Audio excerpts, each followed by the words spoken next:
नमस्कार दोस्तों, आप लोग देख रहे हैं अहिर पप्पूलाल ऑफिशियल यूट्यूब चैनल। तो बहुत बहुत स्वागत बा।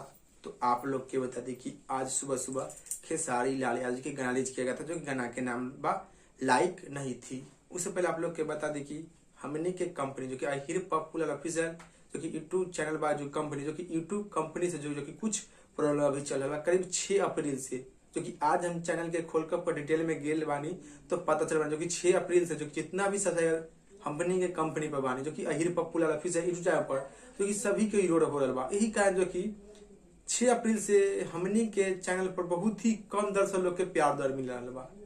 तो आप लोग से विनती बा, जिन जिन दर्शक लोग जो कि हमनी के कंपनी अहिर पप्पूलाल ऑफिशियल यूट्यूब चैनल पर नया बानी, दर्शक लोग जरूर चैनल के सब्सक्राइब कर दें और लाइक कर दें, क्योंकि बहुत ही स्थिति खराब बा। क्योंकि अभी यूट्यूब कंपनी से जो कि इस चैनल पर प्रॉब्लम अभी चल रहा बा। सुधार के लिए जो कि मेल कैले बानी, जैसे सुधार हुई तो फिर आप लोग के बीच में फिर नोटिफिकेशन जाई, जे भी न्यूज डालम जे भी वीडियो डालम। तो आप लोग से विनती बात, जिन जिन दर्शक लोग जो कि हमनी के कंपनी से नया जुड़ल बानी, दर्शक लोग जो कि हमनी के अहिर पप्पूलाल ऑफिशियल जाके सब्सक्राइब जरूर कर लें। तब आप लोग के बता दी कि आज सुबह खेसारी लाल के गाना रिलीज किया गया था, लाइक नहीं थी, जो कि 9 घंटा में जो कि 1 मिलियन व्यू प्राप्त कर ले बा, जो कि ऑडियो वर्जन में बा। तो बहुत ही बड़ा एगो रिकॉर्ड बा। तो आप लोग इस जानकारी के बारे में बतावे के रहे तो बता दिले बानी। तो आप लोग अपना राय और अपना विचार नीचे कमेंट बॉक्स में जरूर बतला दे। फिलहाल से में इतने, फिर से मिलेंगे अगले वीडियो में।